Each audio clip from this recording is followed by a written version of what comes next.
ऐसा माना जाता है कि नी रिप्लेसमेंट सर्जरी बहुत पेनफुल रहती है, लेकिन आजकल हम जिस तरह से सर्जरी करते हैं उससे नी रिप्लेसमेंट सर्जरी का दर्द काफ़ी हद तक कम हो जाता है। आजकल हम जब स्पाइनल एनेस्थीसिया दे रहे होते हैं पेशेंट को, तभी एक कैथेटर भी डाल देते हैं। वो कैथेटर स्पाइन में आपके कमर में नीचे के भाग में हम डाल के रखते हैं सर्जरी से 3 से 5 दिन के लिए, और उससे बीच बीच में दवाइयाँ देते हैं, जिससे कि सर्जरी के बाद का दर्द ऑलमोस्ट 70-80% तक कम हो जाता है। ये एक बहुत ही सेफ़ और इफ़ेक्टिव तरीका है। इससे पहले के टाइम में जैसे जब नी रिप्लेसमेंट होता था, पेशेंट्स को काफ़ी पेन होता था। अब जब हम एक कैथेटर डाल देते हैं और इससे टाइम टू टाइम दवाइयाँ देते हैं, मरीज का दर्द काफ़ी हद तक कम हो जाता है। दूसरा, आजकल हम सर्जरी के बाद जब सर्जिकल वूंड क्लोज करने से पहले कुछ उसी में पेन किलर या उस तरह की दवाइयाँ भी डालते हैं, जिससे कि पेशेंट का पेन लोकल लेवल पे बहुत कम हो जाता है और पेशेंट कंफर्टेबल हो जाता है।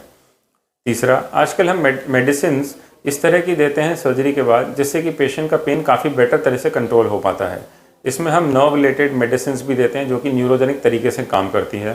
साथ में नॉर्मल पेन किलर्स भी देते हैं जो कि पेशेंट का पेन बहुत हद तक कम कर देती हैं। इस तरह से हम 3 तरह से आजकल पेशेंट का पेन कम करते हैं। एक तो जो स्पाइनल कैथेटर डालते हैं उससे, दूसरा लोकली जो हम ऑपरेटिव साइट पे दवाइयाँ डालते हैं उससे, और तीसरा जो सिस्टमिक या फिर मतलब मुंह से खाने वाली दवाइयाँ या इंट्रावीनस दवाइयाँ जो देते हैं। इस तरह से हम तीनों तरह से पेशेंट का पेन शुरू के ही 5 से 7 दिन में बहुत ही कम कर देते हैं, और पेशेंट का पोस्ट नी रिप्लेसमेंट प्रोसेस जो होता है वो काफ़ी कंफर्टेबल हो जाता है। अगर आपको हमारा ये वीडियो पसंद आया तो हमारे चैनल को सब्सक्राइब करना ना भूलें और ज़्यादा से ज़्यादा शेयर करें।